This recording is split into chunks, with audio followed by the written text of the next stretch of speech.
군산 동부교회는 제가 처음이지만 굉장히 어릴 때부터 쭉 다니던 교회 같은 이제 푸근함이 느껴져서 너무 감사를 드립니다.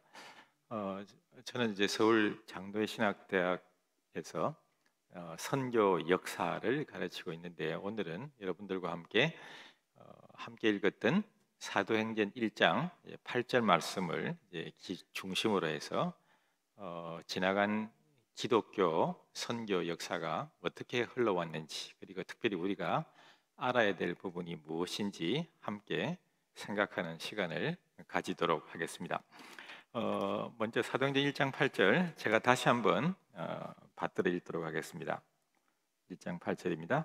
오직 성령이 너에게 임하시면 너희가 권능을 받고 예루살렘과 온 유대와 사마리아와 땅 끝까지 이르러 내 증인 예수의 증인이 되리라 하시니라.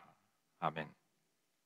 사실 지난 2000년간의 기독교 역사는 바로 이 사도행전 1장 8절 말씀처럼 예루살렘에서 시작된 복음이 어떻게 온 유대와 사마리아와 그리고 땅 끝까지 이르러 복음이 널리 마치 물이 바다 덮음같이 여호와의 영광을 인정하는 하나님을 아는 지식이 온 세상에 편만하게 펼쳐졌는가를 보여주고 있는 이야기와 같다고 말씀드릴 수가 있습니다.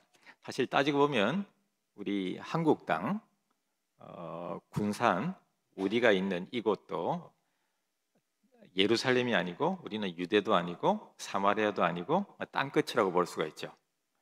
어찌 보면 예루살렘에서 시작된 복음이 어떻게 우리 한국 땅에 이르기까지, 또 이 군산, 사실 군산은 미국 남장로교회 선교 지부가 있었던 매우 이제 중요한 지역입니다만은 이곳까지 우리에게까지 복음이 이렇게 전해질 수 있었을까라고 하는 부분을 함께 생각해 보려고 합니다.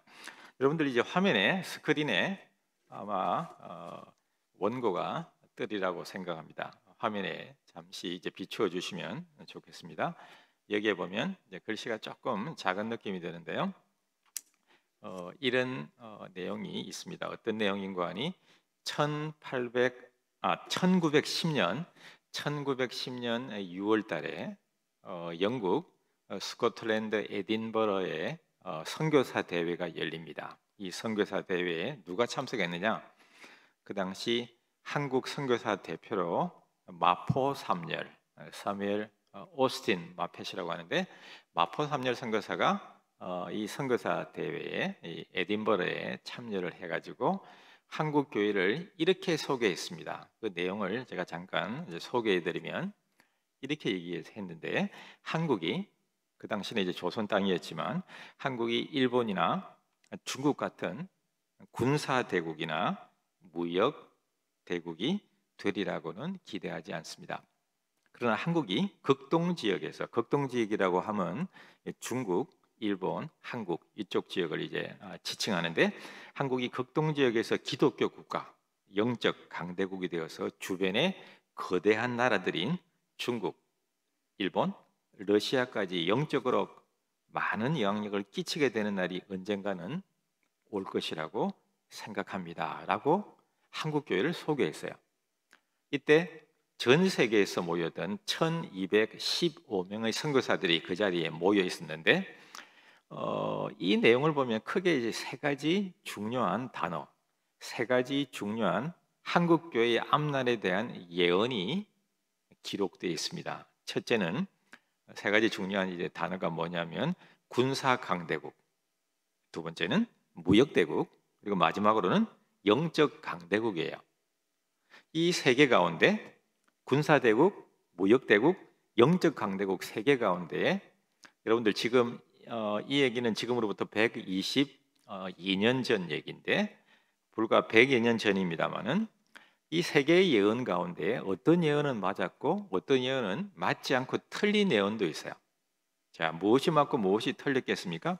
첫째는 한국이 워낙 그 당시 한국은 주변에 강대한 강대국인 러시아, 그리고 호시탐탐 대륙을 통해서 한국을 건너서 중국을 침략하려고 하는 일본 세력이 있었고, 그 다음에 중국, 늘 한국을 마치 어찌 보면 자기 속국인 양 간주하고 때로는 일본까지 이제 침공해 나가려고 하는 이제 중국, 어찌 보면 강대국 틈바구니 속에서 어찌 보면 아주 약소국가로 지낼 수밖에 없었던 이제 한국이 마페 선교사가 볼 때는 절대 군사 대국은 되지 않으리라고 보았습니다. 왜냐하면 워낙 약한 민족이었고 약한 나라였기 때문에.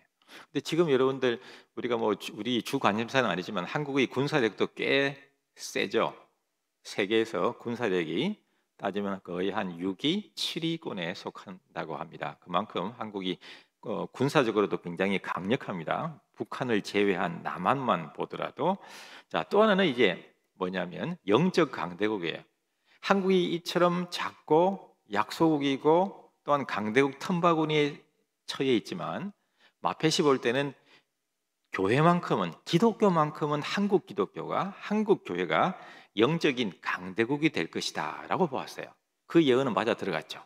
지금 한국이 우리가 느끼는 것 이상으로 세계에 나가보면 세계 교회 대표들이 모인 곳에 나가보면 한국 교회는 우리는 굉장히 영적으로 강대국에 속합니다. 왜냐하면 여러분들이 아다시피 또 여러분들 우리 군산 동부교회가 열심히 선교하듯이 전 세계에 많은 선교사들을 파송하기도 하고 또한 기도로 물질로 돕고 있기 때문입니다.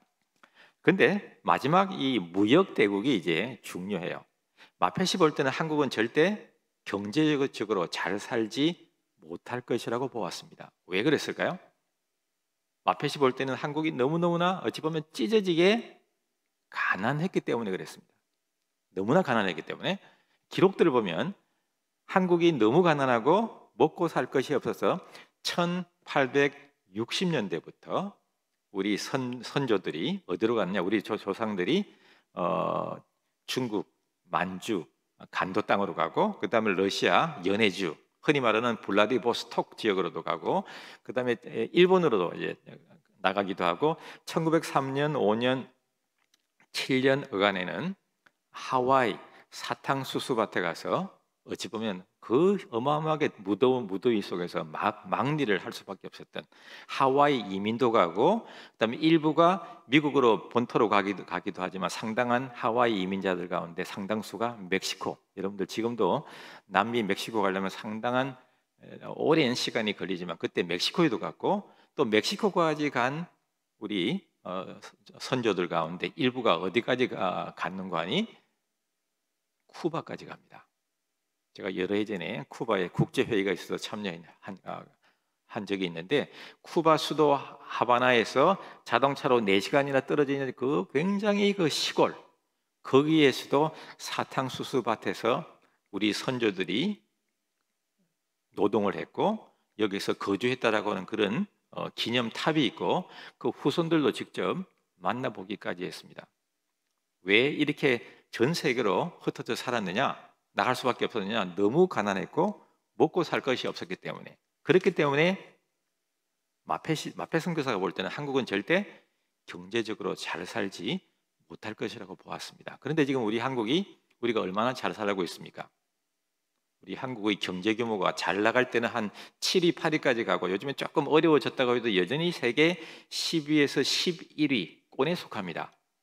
별로 놀라시지도 않는데 북한 제외하고 남한의 경제 규모가 여러분들 경제라고 하는 것은 우리가 물건을 만들어서 외국에 팔고 수입하는 그걸 합한 건데 그 규모가 무려 세계 10위에서 11위를 왔다 갔다 하는 것은 어마어마한 사실입니다. 이렇게 조그만 나라 그리고 반토막 난 이 남한의 한국의 경제 규모가 세계 10위권을 육박한다고 하는 것은 어마어마한 사실이고 달리 말하면 우리가 불과 120여 년 전에 비하면 너무너무 잘 살고 있다고 하는 사실을 기억하셔야 됩니다. 그렇게 잘 살면서도 우리는 우리가 잘 산다고 하는 사실을 깨닫고 있지 못하는 것이 아닌가라는 생각을 하게 되는데 어쨌든 이 마펫이 한국은 절대 경제적으로 못 살 거라고 봤는데 하나님은 그 예언을 틀리게 하셨죠. 잘 틀리게 하셨어요. 그죠? 만약 한국이 경제적으로 절대 경제대국은 되지 않으리라고 보았는데 만약 그 예언이 맞았더라면 우리나라는 한국은 여전히 아주 경제적으로 어려움 가운데 처해 있을 텐데 그 예언을 보기 좋게 틀리게 하시고 엄청나게 잘 살게 하나님께서 우리를 또 한국 교회를 복내려 주셨다라고 하는 것을 기억해야 합니다. 근데 하나님께서 불과 100여 년 만에 한국을 또 우리 한국 교회를 왜 이토록 영적으로뿐만 아니라 경제적으로 물질적으로 축복해 주셨을까라고 하는 점입니다. 도대체 우리 한국 교회가 어떠했길래 하나님께서 한국 교회를 이토록 사랑해 주시고 경제적으로도 세계 10위권에 육박하는 그런 잘 사는 나라를 만들어 주셨을까? 여러분들 어떤 생각이 드세요? 하나님께서 단지 우리만 한국 교회만 잘 먹고 잘 살기 위해서 축복해 주셨다고 생각하지는 않습니다. 그럼 왜 이토록 축복하셨을까? 그것은 제가 느끼기에는 우리가 이토록 가난했을 때 우리 한국 교회를 도와주었던 전 세계 교회가 있듯이 이제는 한국 교회가 경제적으로 또 영적으로 다른 전 세계 많은 나라들을 도울 수 있는 위치에 있기 때문에 하나님께서 허락하신 영적인 부요함 그리고 경제적인 풍요로움을 그렇지 못한 나라와 나누고 선교하기 위함이 아닌가. 이때를 위함인지 어찌알리요라는 말씀이 바로 우리 지금 한국교회에 해당되는 말씀이라고 생각을 합니다. 오늘 읽었던 사도행전 1장 8절 말씀은 보면 몇 가지 지명이 나오죠. 예루살렘, 온 유대, 사마리아, 그리고 땅끝. 4개의 지명이 나옵니다. 여러분들 이제 화면에 그 동시문을 한번 보시게 되면 맨 가운데 있는 것이 예루살렘입니다. 그리고 가운데가 예루살렘, 그 바깥이 유대, 그 더 바깥이 사마리아, 그리고 맨 바깥 동시문이 땅 끝입니다. 여기 보면 예루살렘, 유대, 사마리아, 땅 끝이라고 하는 4개의 지명이 나와 있는데 사도행전 1장 8절이 우리에게 가르치고 있는 첫 번째 중요한 교훈은 뭐냐면 복음은 예루살렘에서 시작된 복음은 시간이 지나면 지날수록 어떻게 되게 된다는 것일까요? 점점 지리적으로 확장되어 나가야 한다고 하는 사실을 가르쳐주고 있습니다. 지리적으로 어떻게 해요? 확장되어 나가야 한다. 달리 말하면 복음은 절대 한 곳에 머물러 있으면 안 돼요. 여러분들이 아마 설교 시간에 많이 배우셨겠지만 사해와 갈릴리 호수의 차이를 아시죠? 사해는 받기만 해요. 흘려보내지를 잘 않으니까 그 물이 생명체가 살 수 없는 말 그대로 죽은 바다. 그러나 갈릴리는 요단강으로부터 늘 새로운 물을 공급받고 또 하나 주위에 계속 흘려내보내죠. 우리에게 시사하는 바가 있는데 그것은 뭐냐? 복음은 너무나 좋은 소식이 복음이지 않습니까? 좋은 소식이기 때문에 그 좋은 소식은 나 혼자만, 즉 예루살렘에만 갇혀 있게 하면 안 된다는 거예요. 비유를 하나 들어보겠습니다. 자, 좋은 물이 있습니다. 생수가 있는데 그 물이 아무리 좋아도 너무 좋고 귀하기 때문에 오래 그 물을 담아놓고 있다고 생각해 보십시오. 시간이 지나면 어떻게 되겠습니까? 그 좋은 물도 시간이 지나면 흘려보내지 않고 계속 한 군데만 담아 있으면 그 좋은 물도 썩을 수밖에 없고 다른 사람은 고사하고 나도 마실 수 없는 물이 될 수밖에 없다는 것입니다. 제가 들었던 유명한 실제 있었던 일이었는데 동네에 우물이 하나 있었답니다. 잘 사는 집 부잣집 마당에 우물이 있고 그 다음에 온 동네 사람들이 사용하는 우물이 있는데 가뭄이 들었을 때 그 잘 사는 부잣집에 있는 그 부잣집 우물은 가물어 버렸는데 왜 그랬느냐? 계속 퍼내지 않고 자기들끼리만 먹으려고 움켜쥐고 있다가 물이 말라버렸다는 겁니다. 그런데 이와는 상대적으로 동네에 있는 온 동네 사람들이 떠먹는 그 우물물은 계속 퍼나르고 계속 나누었더니 끊이지 않고 계속 샘솟듯 흘러나왔다고 하는 아주 신비로운 그런 실예화를 제가 들은 적이 있습니다. 그렇습니다. 복음이 그렇습니다. 우리끼리 주여 복음이 좋사오니 여기가 좋사오니 하고 우리끼리만 모여 있으면 안 된다는 거예요. 복음은 늘 뭐예요? 주위에 흘려내보내야 돼요. 그래야 우리도 살고 주위도 살 수 있는 것이 복음의 특징입니다. 정리하면 절대 복음은 우리끼리만, 군산에 있는 여러분들 동부교회 우리 성도들끼리만 움켜쥐고 있으면 안 된다는 거예요. 너무 좋기 때문에 이 좋은 복음의 소식은 늘 주위에, 그리고 이웃과, 그리고 때로는 멀리 해외 선거지까지 함께 나누는 그런 성격을 우리 복음은 지니고 있다. 즉 지리적으로 확장되어 가야 하고 나 혼자 움켜쥐고 있으면 안 된다. 복음이 한 곳에 머물러 있으면 그 복음은 변질되거나 썩거나 복된 소식이 아니라 복된 소식이 될 수 없다라고 하는 것을 기억할 필요가 있습니다. 사실 사도행전은 28장으로 기록되어 있지 않습니까? 사도행전 28장 전체가 예루살렘에서 시작된 복음이 온 유대와 사마리아와 땅끝까지 어떻게 확장되어 나가는가 하는 역사를 보여주고 있습니다. 사도행전 1장에서 7장까지는 예루살렘에 대한, 그리고 8장부터 12장까지는 유대와 사마리아, 그리고 13장부터 28장까지는 말 그대로 소위 땅끝을 향한 복음이 잘 소개되어 있죠. 중요한 포인트는 복음은 절대 예루살렘에만 머물러 있게 해서는 안 된다는 거예요. 확장돼 나가야 하고 복음의 복된 소식을 계속 들려줘야 되고 흘려내보내야 되고 나눠야 한다라고 하는 사실을 기억할 수 있게 되기를 바랍니다.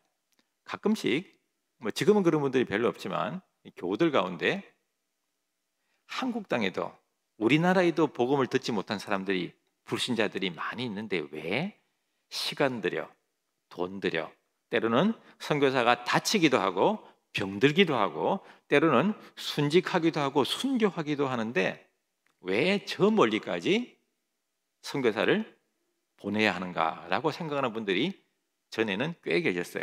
아마 우리 동부교회는 그런 분들이 안 계시리라고 믿습니다만은 왜 그렇게 해석하면 안 되는가?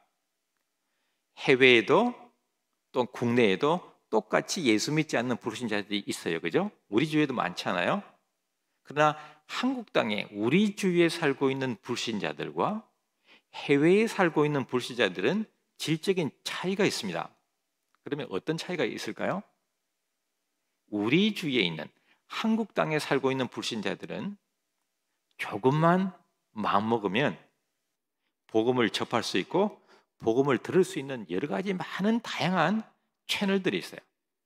라디오, TV, 때로는 주위에 가까운 교회들도 있고 또 친척이나 인척 가운데에 교회 다니시는 분들도 너무 많은데 자기들이 얼마든지 복음을 들을 수 있지만 자기 의지로 복음에 대해서 문을 닫은, 귀를 막은, 그죠? 그런 사람들이에요.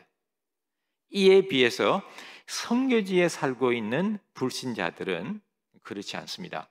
복음을 듣고 싶어도 복음을 들을 수 있는 그런 수단이나 도구나 채널이 주위에 거의 없어요. 가까이 교회도 없고 또 기독교 방송이나 기독교 라디오 방송이나 기독교 TV나 한국처럼 틀기만 하면 접할 수 있는 수많은 목사님들의 설교, 대부분의 선교지에서는 그런 곳이 거의 없습니다. 또 주위에 친인척 가운데서도 예수 믿는 사람들을 거의 만나보기가 어렵고 또한 성경책도 구하기가 어려운 지역들이 많이 있습니다. 그런 지역에 살고 있는 예수 믿지 않는 분들은 한국 땅에 있는 사람들과는 질적으로 차이가 있다는 거예요.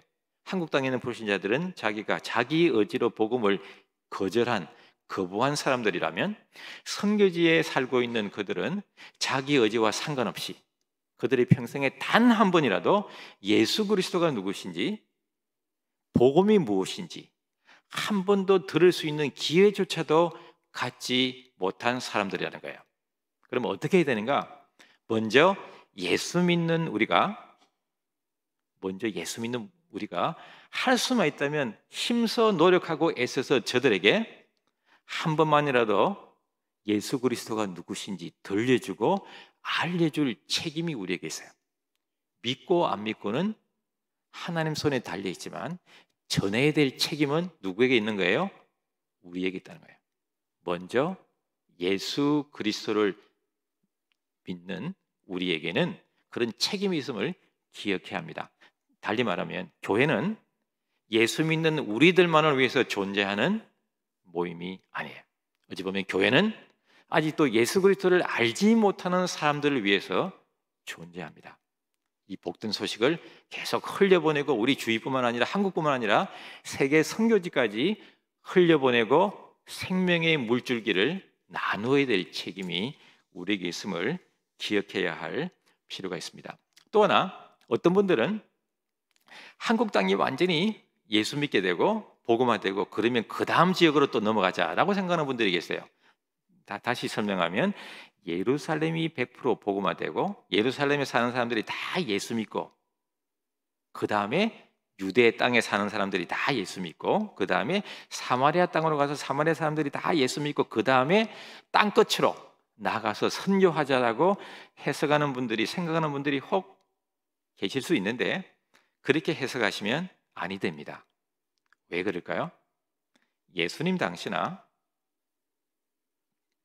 당시부터 지금 이르기까지 예루살렘 땅에는 지금도 예루살렘에 살고 있는 사람들이 100%다 예수를 믿고 있지는 않기 때문입니다.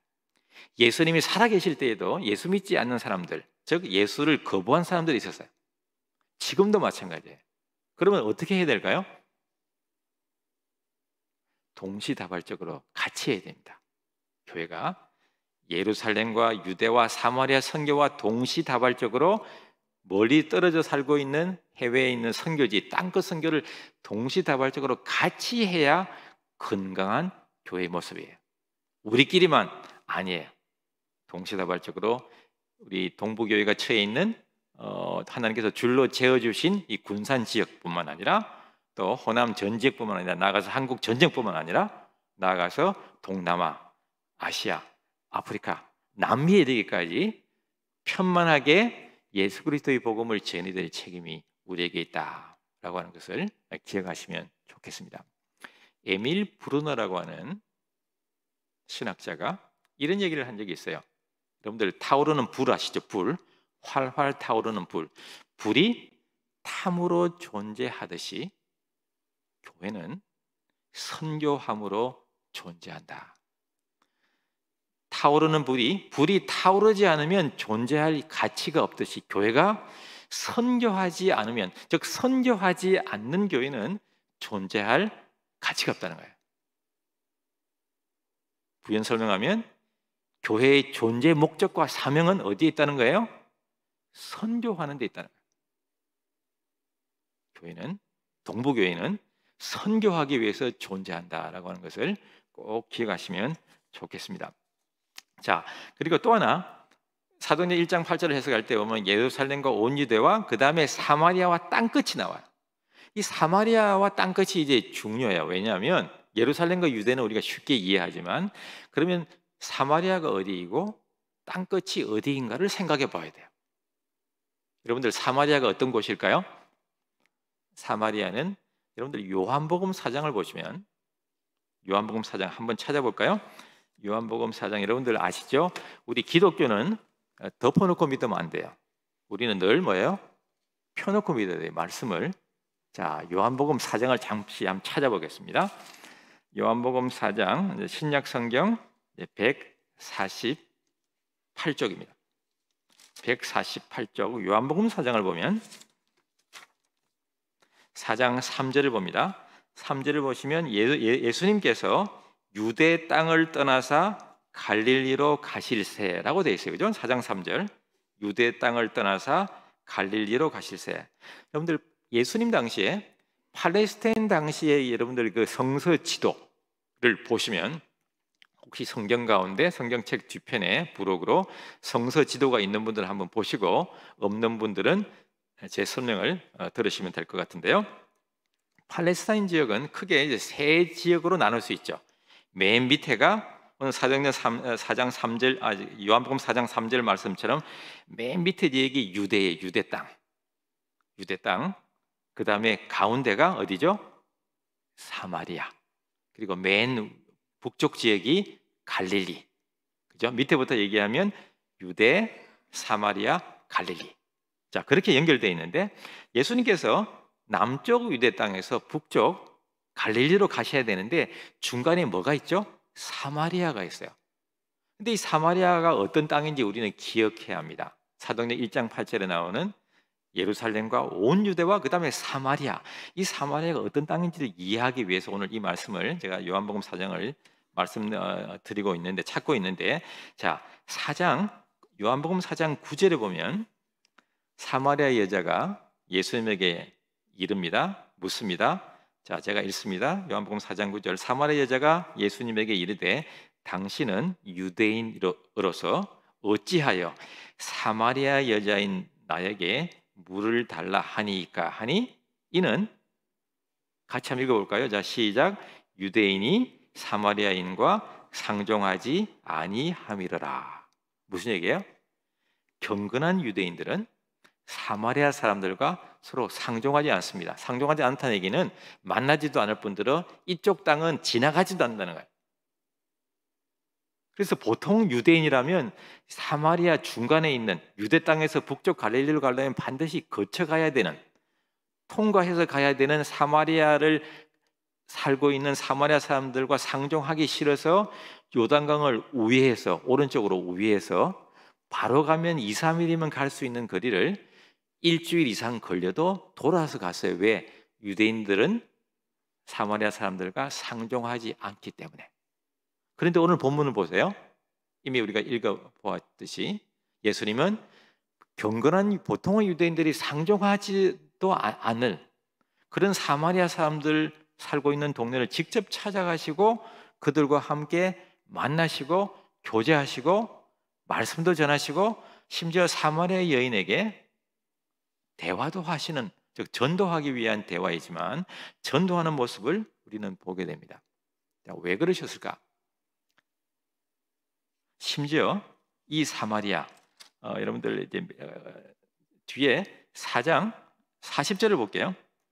40절이 보면 예수님이 전도를 통해서 많은 사마리아 사람들이 예수를 믿었다라고 하는 것이 39절에 나오는데, 40절에 보면 이 사마리아 사람들이 예수께 와서 자기들과 함께 유하시기를 요청하니 거기서 이틀을 유하심에 이틀을 더 계세요. 보통 사람은 만나지도 않고 상종하지도 않을 이 사마리아 사람들과 만나 주실 뿐만 아니라 대화하실 뿐만 아니라 그들의 요청에 의해서 이틀을 더 계세요. 보통 유대인들은 절대 가지 않는데, 만나지도 않는데 왜 그러셨을까? 그러면 사도행전 1장 8절에 예루살렘과 온 유대와 사마리아 할 때 이 사마리아가 바로 이 사마리아인데 무슨 뜻일까? 우리는 동부교회는 늘 그걸 물어야 됩니다. 하나님이 우리 동부교회에게 주시는 사마리아 땅이 어디일까? 사마리아는 어떤 곳이라고요? 경건한 유대인들이 절대 상종하지 않는 사람들, 경건한 유대인들은 절대 가기 싫어하는 곳. 그러나 동부교회는 여러분들은 가셔야 합니다. 왜 그럴까요? 주님이 가셨기 때문에. 교회는 세상 사람들이 가고 싶어하는 곳만 가는 곳이 아니에요. 교회는 세상 사람들이 가기 싫어하고 아니면 만나기 싫어하는 곳도 가야 합니다. 왜 그럴까요? 주님이 사람들은 가기 싫어하는 곳 사마리아 땅을 직접 가셨기 때문에 그렇습니다. 늘 물어야 될 질문이, 하나님, 주님, 우리 교회가 찾아가야 될, 우리 교회가 만나야 할, 우리 교회가 케어해야 될, 우리 교회가 도와줘야 할, 아니 돌보아야 할 사마리아 사람들이 어디입니까? 그리고 사마리아가 어디입니까를 늘 물으셔야 돼요. 세상 사람들이 각이 좋아하는 곳만 가서는 안 된다는 거예요. 그것이 바로 교회예요. 어찌 보면 사회에서 가장 버림받고 사회에서 가장 사람들의 관심 밖에 있는 사람들, 그런 지역을 교회는, 아니 동부교회는 찾아가셔야 돼요. 왜? 주님이 걸어가셨기 때문에. 찾아가셨을 뿐만 아니라 이틀을 더 계셨다고 하는 것을 기억할 필요가 있습니다. 그것이 주님이 우리 교회를 통해서, 동부교회를 통해서 원하시는 하나님의 저는 뜻이라고 생각합니다.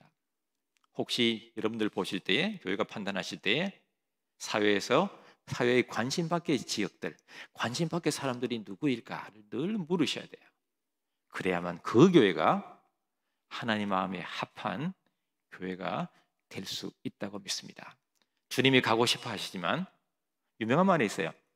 주님은 팔이 없으시다. 주님은 다리가 없으시다. 다리가 없어서 가고 싶어 하지만 갈 수 없지만 주의 몸된 교회가 주님의 발이 되고 주의 몸된 교회가 주님 몸된 동부교회가 주님의 팔이 되어서 발이 되어서 그곳을 찾아가서 사람들을 돌보고 섬기고 케어할 수 있는 그런 교회가 되어질 수 있게 되기를 바랍니다. 그것이 바로 예루살렘과 온 유대와 사마리아. 자, 그 다음에 또 우리가 기억에 되고 한번 또 생각해 보기를 원하는 부분은 사도행전 7장입니다. 사도행전 여러분들 7장을 한번 넘어가 보겠습니다. 다시 사도행전으로 갑니다. 사도행전 7장 신약 성경 198쪽입니다. 198쪽인데 사도행전 7장 57절부터 한번 보겠습니다. 사도행전 7장 57절. 사도행전 7장은 우리가 잘 아다시피 예루살렘 교회 초대교회 7 집사 가운데 한 분인 스데반 집사의 순교 장면이죠.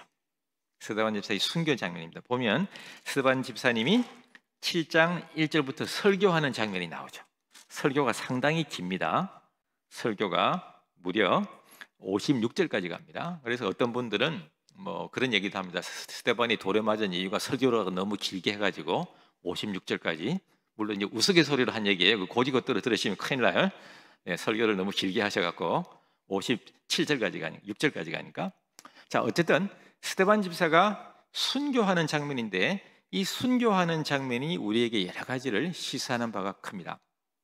여러분들 사도행전을 누가 기록했죠? 사도행전을 누가 기록했어요? 제가 2번이나 힌트를 드렸는데 사도행전은 누가 기록했지 않았어요? 누가 아시죠? 사도행전을 누가 기록했는데 여기에 보면 누가가 의사지 않아요? 직업이 의사였거든요. 사도행전의 특징은 원어를 봐도 그렇지만 다른 서신과 달리 굉장히 섬세하고 사도행전 곳곳에 마치 숨어있는 보물찾기처럼 보물들이 많아요. 그 보물들을 잘 찾아야 되는데 여기에도 그런 보물이 이제 숨어 있는데 어디가 숨어 있는가? 자, 57절부터 제가 한번 읽어볼게요.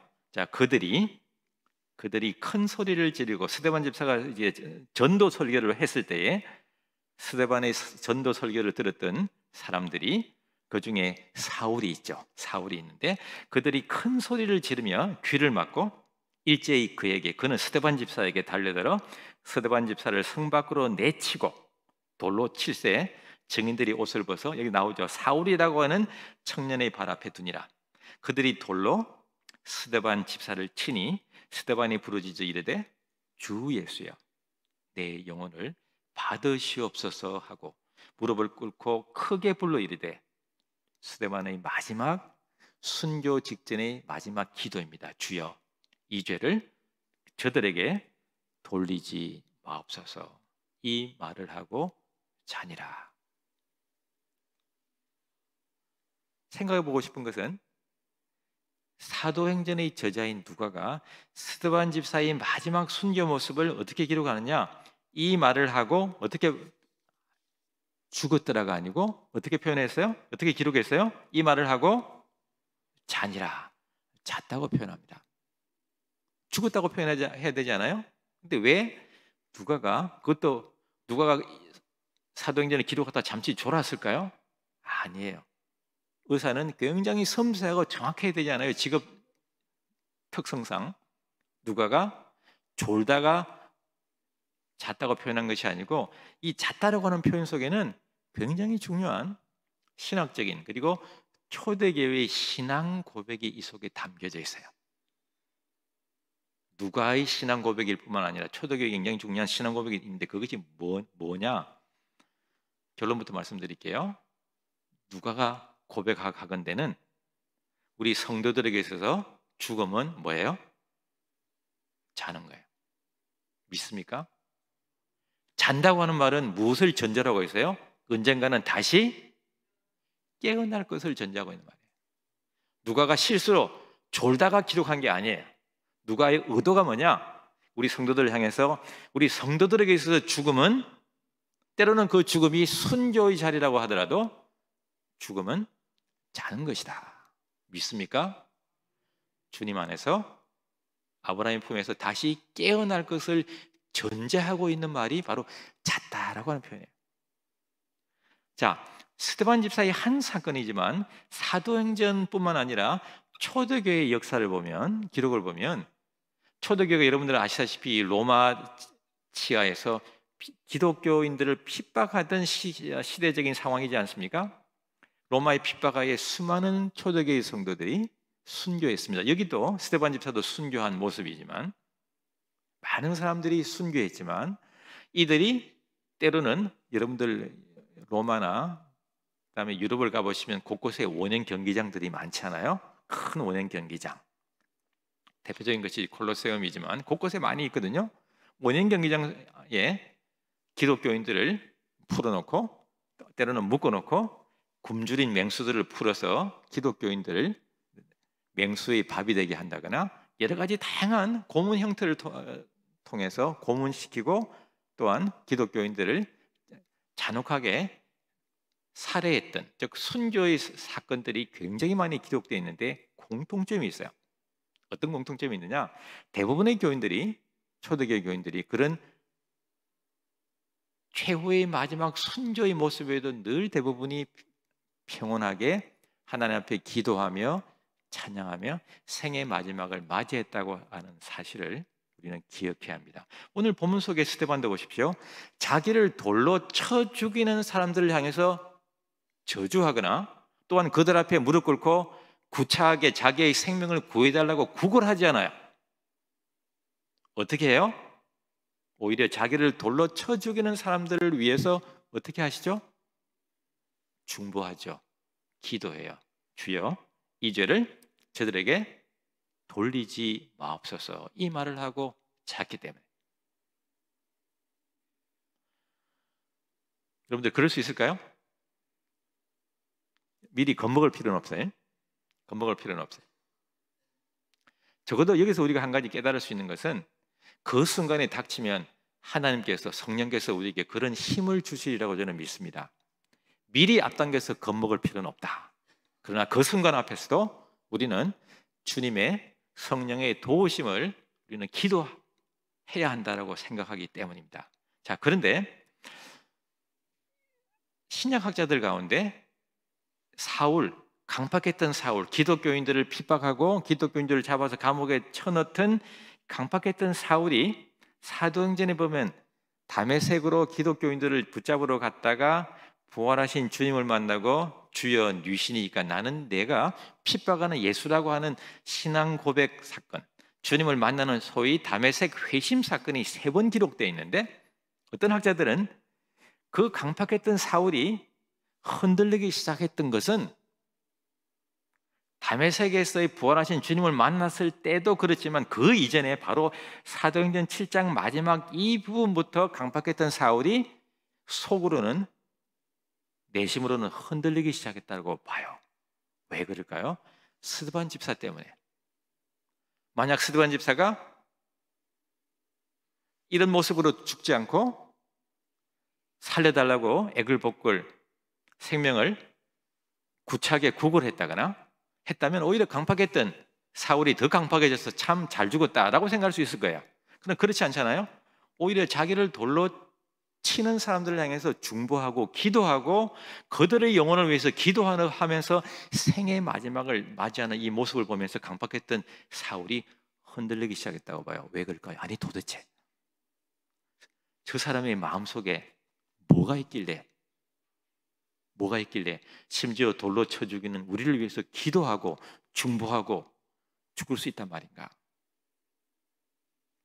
이뿐만 아니라 맹수의 밥이 되면서 원형 경기장에서 죽어간 수많은 초대교회 성도들이 찬양하며 천사와 같은 모습으로 숨져갈 때 그 모습을 둘러보고 있던 로마의 시민들은 박수치고 마치 게임 시합 경기 즐기듯 기뻐하고 희낙낙했지만 초대교회 성도들이 마지막 그 모습이 너무나 인상적이고 감동적에서 속으로는 영적인 두려움과 경외심과 영적인 호기심을 갖게 되었다라고 보는 시각들이 많이 있습니다.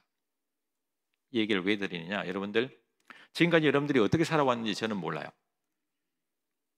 적어도 분명한 것은 우리에겐 남아있는 순간, 내 생의 마지막 순간이 적어도 내가 확실하게 스데반처럼 주님의 살아계심을 증거하고 천국에 대한 확실한 소망을 보여주면서 내 생의 마지막을 맞이할 수 있다면, 나의 그런 모습을 보고 둘러보고 있는 나의 사랑하는 자녀들, 손자, 손녀들, 주위 사람들에게 굉장히 강력한, 그게 뭐예요? 전도의 순간이 될 수 있음을 여러분들 기억하셔야 합니다.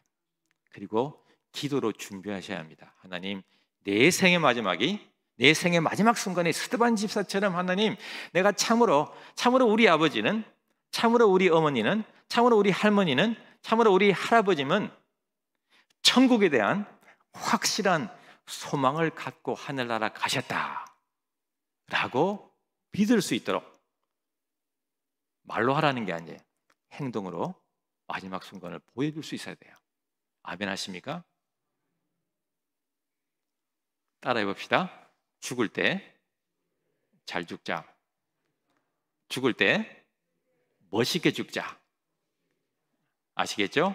지금까지 전도를 거의 못 하셨던 분들, 마지막 전도할 기회가 바로 이때예요. 천국에 대한 확실한 소망을 보여줄 수 있다면, 그때가 사랑하는 자녀들에게 100마디 말보다도 확실한 천국에 대한 소망을 여러분들 붙잡고 생의 마지막을 스데반처럼 맞이할 수 있게 되기를 바랍니다. 이런 모습들이, 스데반은 하나의 사건에 지나지 않아요. 너무너무 많아요. 너무너무 많아요. 초대교회에서 이런 신앙이 결국 무슨 신앙이냐? 부활 신앙이에요. 그러니까 로마가 이런 사람들을 감당해낼 수가 없죠. 왜? 아무리 핍박해도, 아무리 죽여도 천사와 같은 모습으로, 어찌 보면 예수님의 마지막과 똑같잖아요. 스데반 집사님이지만 그의 생의 마지막 모습은 예수님과 똑같이 닮아 있어요. 우리 궁극적인 목표와 바람이 뭐예요? 예수 닮는 거 아니에요? 마지막 생의 순간도 스데반처럼 그런 순간이 여러분들에게 귀한 전도의 순간이 되어질 수 있게 되기를 바랍니다.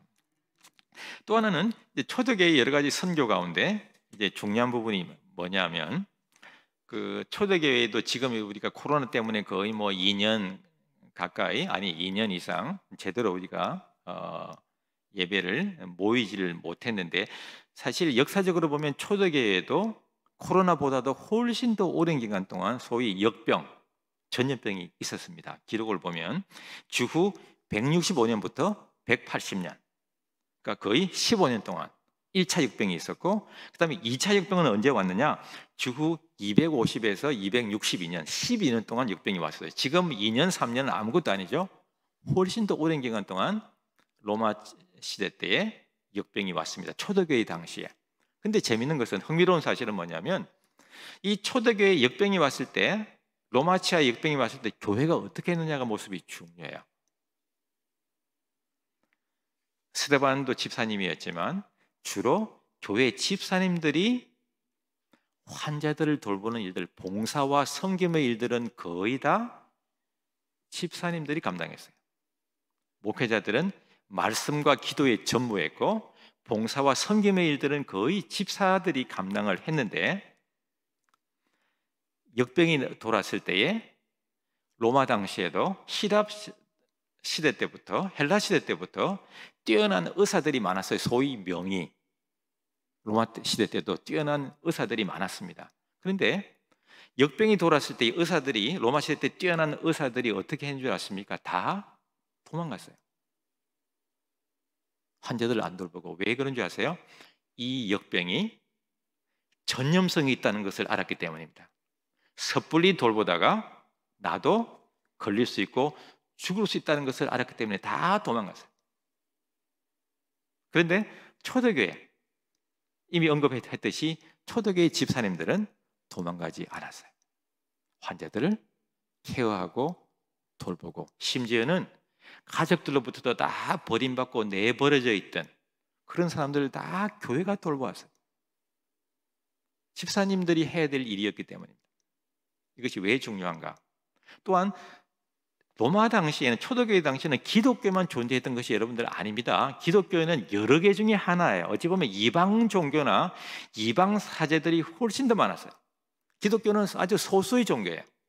그런데도 불구하고 이방 종교 사제들이 어떻게 했는 줄 아십니까? 말로는 이방 철학자들, 헬라 철학자들 말은 사랑에 대해서 번질하게 말은 잘했지만, 교회가 로마 당시에 수많은 환자들이 전염병에 걸려서 다 역병으로 고생하고 가족으로부터 다 버림받고 의사들도 다 버리고 도망갔을 때에 이방 사제들도, 이방 철학자들도 평상시에는 멋있는 말들, 사랑에 대해서 아주 멋있는 많은 말들을 남겼지만 막상 사랑이 필요할 때는 다 내팽개치고 도망갔어요.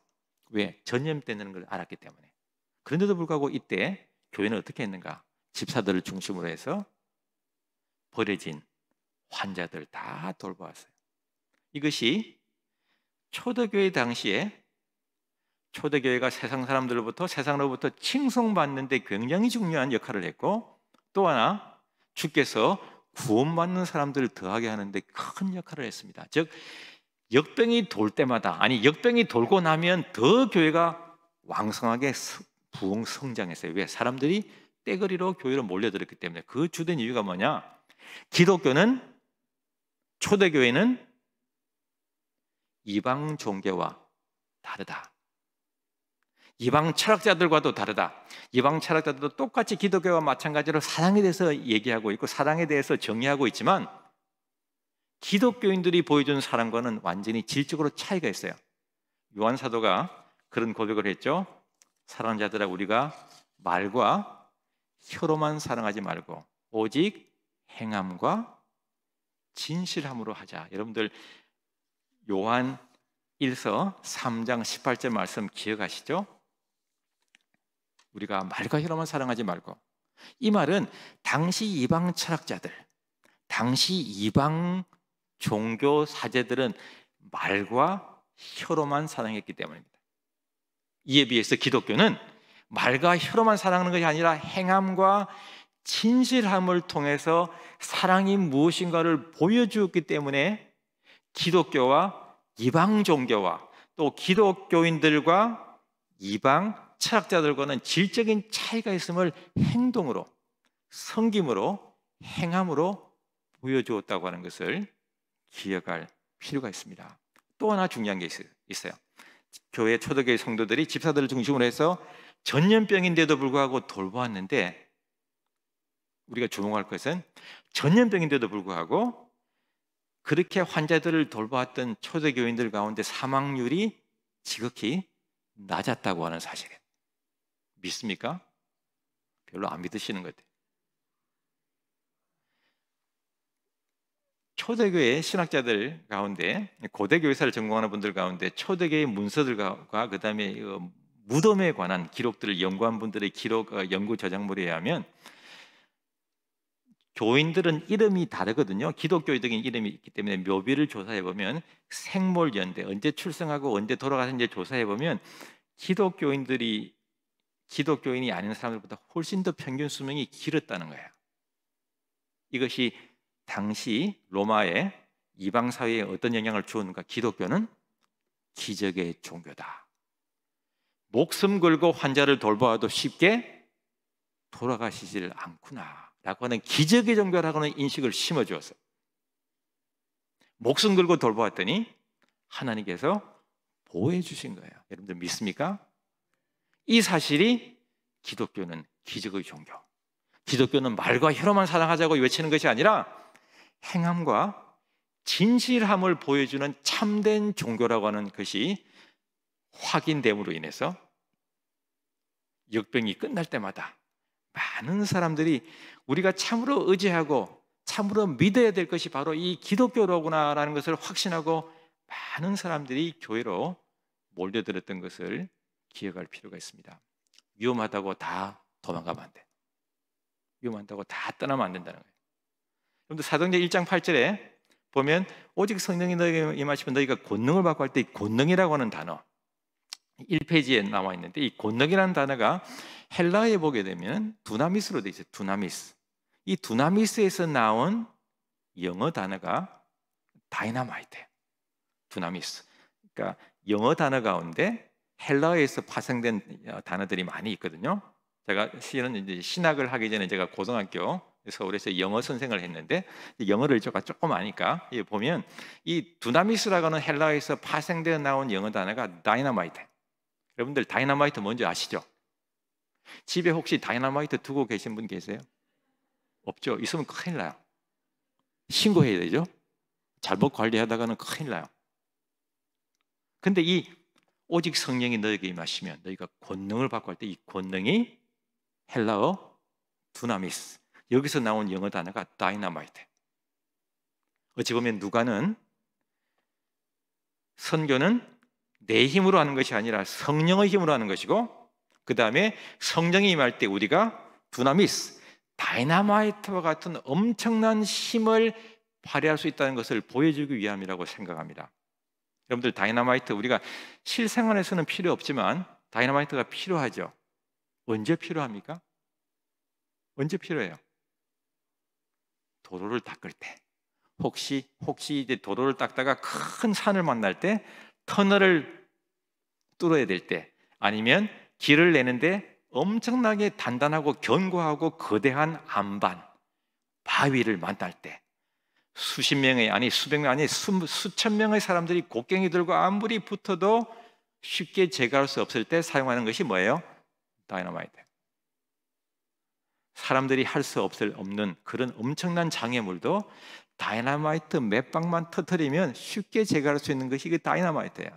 왜? 누가가 오직 성령이 너에게 임하시면 너희가 권능을 받고, 성령은 우리에게 다이너마이트와 같은 엄청난 폭발력과 엄청난 힘을 주시는 분이라고 것을 강조하면서 동시에 선교하는 일에는 때로는 우리 힘으로 감당할 수 없는 성령의 능력, 성령의 권능, 다이너마이트와 같은 힘이 아니고서는 감당할 수 없는 때가 분명히 있음을 어찌 보면 누가는 알았던 것 같아요. 선교하다 보면 때로는 예기치 못한 수많은 어려움과 역경과 난관, 사람의 힘으로 어떻게 할 수 없는 그런 역경이 있을 때마다 성령이 주시는 힘, 성령의 권능, 다이너마이트를 사용하면 쉽게 이겨낼 수 있기 때문입니다. 이 다이너마이트라고 하는 두나미스라는 단어가 신약 성경에 무려 100번 이상이 나옵니다. 원어에 보면. 기억하십시다. 선교는 내 힘으로 하는 것이 아니에요. 선교는 하나님의 힘, 성령의 주시는 힘, 성령의 권능, 두나미스로 감당하는 것이다 라고 하는 것을 기억하면 좋겠다라고 하는 말씀을 드리려고 합니다. 그 다음에 여러분들에게 이제 드리고 싶은 이제 얘기는 이제 도표를 하나 보려고 그래요. 도표를 보면 꺾은선 그래프의 도표를 하나 보여주시면 좋겠습니다. 이 통계 자료를 가지고 만든 것이 이 꺾은선 그래프 도표인데, 여러분들 파란색이 맨 위에 있는 파란색이 기독교, 그 다음에 두 번째 나오는 이제 주황색에 가까운 것이, 오렌지색에 가까운 것이 이제 이슬람, 세 번째가 힌두교, 맨 밑에 거의 평행선을 긋고 있는 것이 불교입니다. 지난 1800년부터 최근에 이르기까지 100년 단위로 끊어서 조사한 전 세계 전 세계 종교인 통계예요. 여기 보면 기독교는 처음부터 1800년부터 지금까지 계속 가장 많은 숫자를 자랑하고 있는 것을 알 수 있는데, 여기서 눈여겨봐야 될 그 종교가 하나 있어요. 사실 불교는 별로 신경 쓸 게 없어요.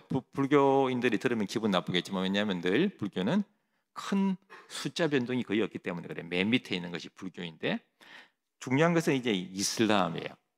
이슬람. 여러분들 우리 동부교회가 제가 듣기로는 이제 필리핀 다바오 남부, 저도 이제 선교사로 필리핀에서 있었습니다만은 민다나오 다바오 지역은 매우 중요한 지역이에요. 한국 교회가 더 많이 관심 가져야 되고 더 많이 선교해야 되는 굉장히 이제 중요한, 전략적으로도 중요한 지역인데, 거기를 여러 차례 여러분들 갔다 오신 걸로 알고 있는데, 여러분들 계속 민다나오 다바오 지역은 필리핀이 기독교 국가, 특별히 로마 카톨릭 국가이지만 그쪽 지역은 압도적으로 이슬람이에요. 그래서 이슬람 선교를 더 많이 하셔야 되는데 바로 그 이슬람이에요. 이슬람이 1800년도에 보면 맨 처음 사진을 보면 기독교가 1위, 2위가 힌두교, 3위가 이슬람이에요. 불교는 늘 꼴찌라고 말씀드렸고, 근데 1900년에 오면 그 다음 100년을 건너뛰면 여전히 기독교가 1위, 그 다음에 힌두교가 여전히 2위고 이슬람이 3위인데 격차가 거의 없어요. 100년여간에. 그 다음에 2000년에 들어오면 어떤 일이 벌어진가? 세 번째, 여러분들 그 꺾은선 그래프의 점을 세 번째 점을 보면 여전히 기독교가 1위고 가장 많은 숫자를 자랑하고 있고, 둘째가 힌두교를 제치고 3위에서 2위로 점프한 게 어디예요? 이슬람입니다. 이슬람을 그렇다고 이슬람을 우리가 겁먹을 필요는 없지만 이슬람의 급성장세를 우리가 주의해서 살필 필요는 있습니다. 문제는 이슬람의 성장세가 너무 가파르기 때문에 아직까지는 기독교가 1위지만 시간이 지나면 지날수록 이슬람 숫자가 너무 늘어나서 자칫하면 기독교가 이슬람에 의해서 따라잡히는 것이 아닌가라고 염려하는 분들이 계세요. 미래학자라고 하면 앞으로 일어날 일을 예상하는 분들인데, 미래학자들의 예상에 의하면 어떤 분들은 2070년 이 도표처럼 혹은 2050년에 가면 이슬람 숫자가 기독교 숫자를 따라잡을 것이다, 역전할 것이다라고 보는 분들이 계세요. 미래학자들 가운데. 근데 미래학자들의 얘기는 되게 그때 가보면 안 맞대요.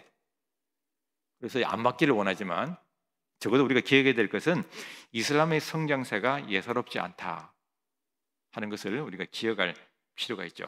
이처럼 기독교는 계속 세계 종교 가운데 가장 많은 숫자를 자랑하고 있지만 요즘 2000년 이후 들어오면서 기독교가 약간 주춤하고 정책에 들어가 있음을 기억해야 됩니다. 이슬람은 그와는 달리 산하 제한도 하지 않고 보통 한 가정에서 5명 내지 6명씩 낳아요. 추산을. 산하 제한 같은 걸 하지 않으니까.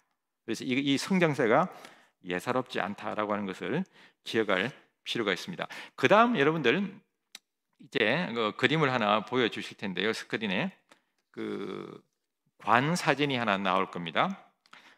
우리가 기억해야 될 것은 예루살렘에서 시작된 복음이 유대와 사마리아 그리고 땅끝, 한국도 땅끝이니까 우리 한국 땅에 이르기까지 복음을 전해준 수많은 사람들의 수고와 헌신이 있음을 우리는 기억해야 합니다.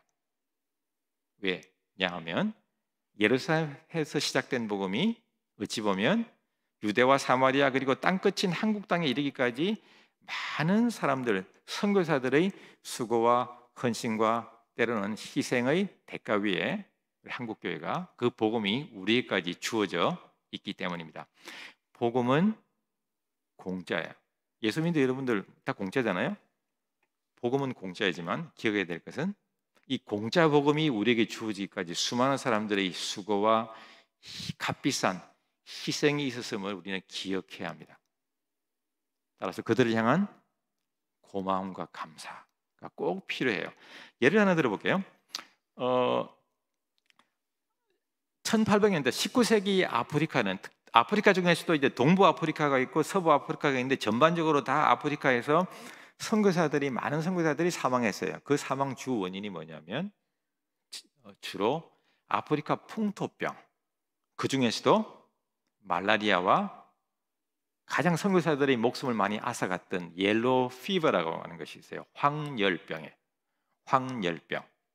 지금도 여러분들 아프리카로 혹시 출장 가시거나 방문하실 일이 있으면 반드시 그 병원에서 황열병 예방 주사를 맞고 가셔야 돼요. 근데 이 당시는 예방 주사 같은 게 일체 없었어요. 그래서 아프리카로 가는 선교사들은 아프리카를 뭐라고 불렀느냐? 이렇게 불렀어요. 다시 한번 우리 관 그림을 보여주시면 좋겠는데요. 아프리카는 백인 선교사들의 무덤이라고 불렀어요. 백인 선교사들이 이때는 거의 선교를 주도할 때니까 주로 영국 선교사들이 이때는 주로 했어요. 1800년대 초엽에는 19세기 초엽에는 영국 선교사들이 이제 지리적으로 영국에서 밑으로 쭉 내려가면 아프리카지 않습니까? 근데 평균 수명이 1800년대 19세기 초엽에는 평균 수명이 보통 3년 이상을 잘 못 살았어요. 선교지에 가면 거의 3년 만에 거의 다 죽었습니다. 말라리아 아니면 옐로우 피버라고 하는 황열병 때문에. 19세기 후반부에 가면 조금 더 늘어나면서 한 7, 8년 살아요. 제가 말하려고 하는 포인트는 뭐냐? 그래서 영국 선교사들 가운데 아프리카로 가는 선교사들은 이런 나무로 된 관을 짜서 갔대요. 왜 나무로 된 관을 짜서 갔을까요? 왜 관을 짰을까요? 누가 필요해서 짜서 갔을까요? 자기가 필요해서 짠 거예요. 나무로 된 관 안에 필요한 물건을 담고 선교지에 가면 몇 년이나 안 있어서 자기도 죽을 것을 알면서 나갔다는 거예요. 여러분 한번 가정해 보십시다. 여러분 사랑하는 아들이, 또 사랑하는 며느리가, 또 사랑하는 딸이나 사위가 이 시대에 선교사로 나간다고 하면 여러분들 쉽게 보내드릴 수 있을 것 같습니까? 나가면 몇 년 내에 죽을 것을 아는데도 보내줄 수 있겠습니까? 적어도 우리가 기억해야 될 것은 서구 선교사들은 몇 년 있다가 죽을 것을 알면서도 보냈어요. 나갔어요. 그러니까 어찌 보면 이들의 선교사 파송예배는 그 당시는 아프면 돌아올 수 없어요. 비행기가 없으니까. 배니까, 배가 몇 개월씩 걸리니까 그는 뭐 살아날 수가 없어요. 그런데도 불구하고 어찌 보면 자기 목숨가도 바꿀 수 있는 복음 때문에 예수 그리스도를 알지 못하는 사람들에게 예수 그리스도를 전해주기 위해서 목숨 걸고 나갔다고 하는 것을 기억할 필요가 있습니다. 복음은 공짜지만 그 공짜 복음이 나에게까지, 우리에게까지 주어지기까지 수많은 사람들의 수고와 희생을 있었음을 기억하면 좋겠다는 말씀을 드립니다. 말씀을 맺겠습니다.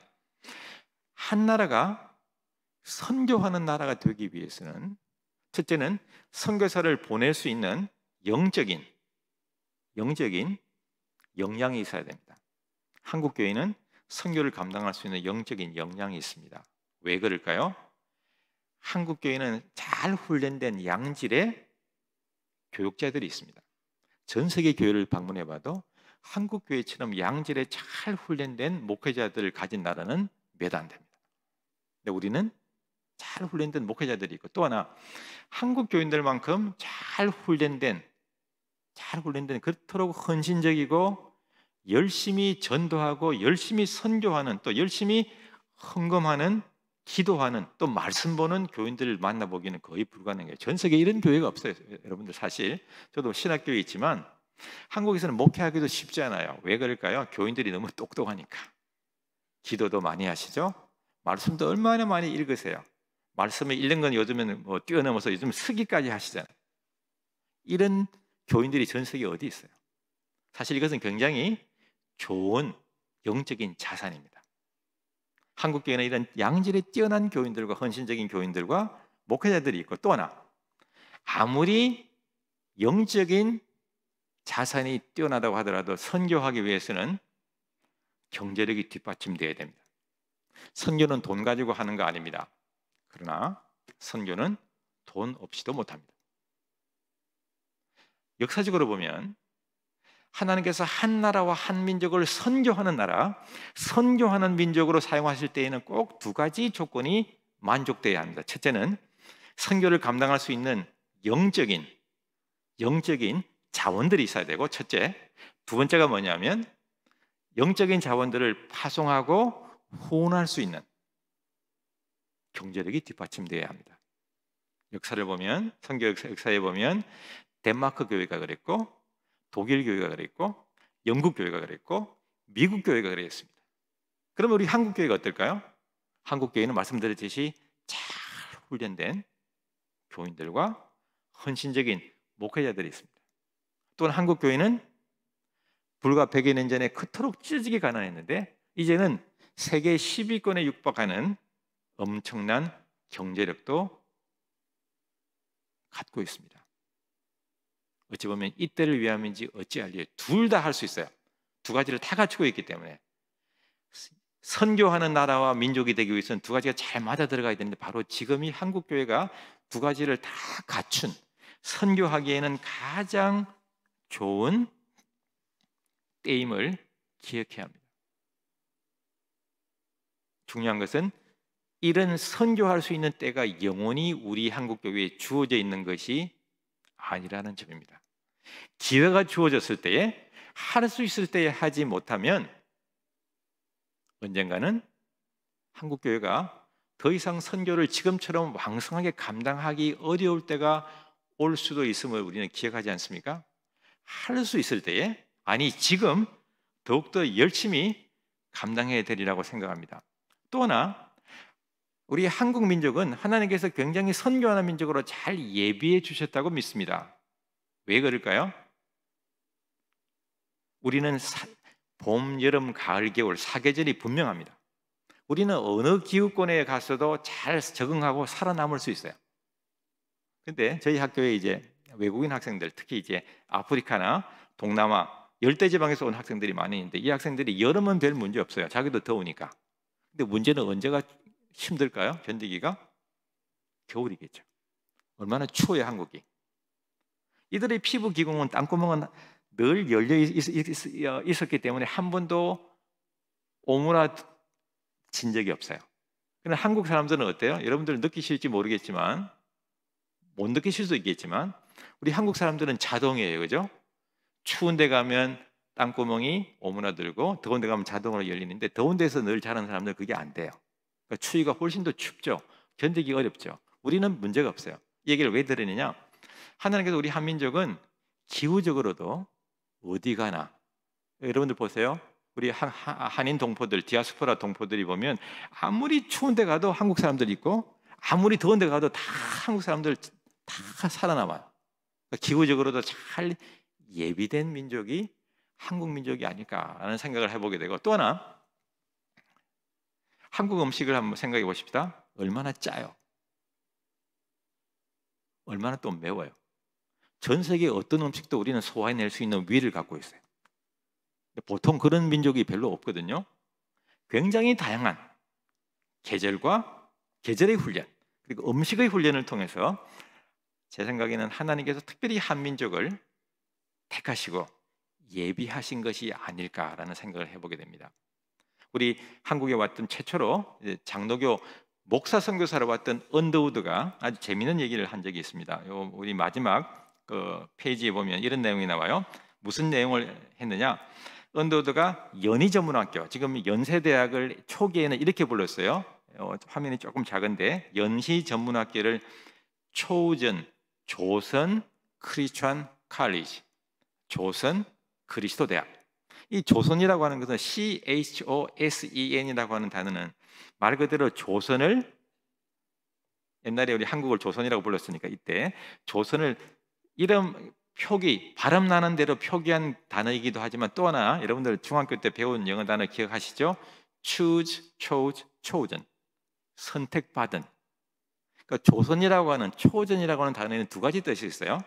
조선이라고 하는 뜻도 있고, 또 하나는 선택받은. 그러니까 조선 그리스도 대학 혹은 선택받은 민족이에요. 한국은, 조선 민족은 선택받은 민족이라는 거예요.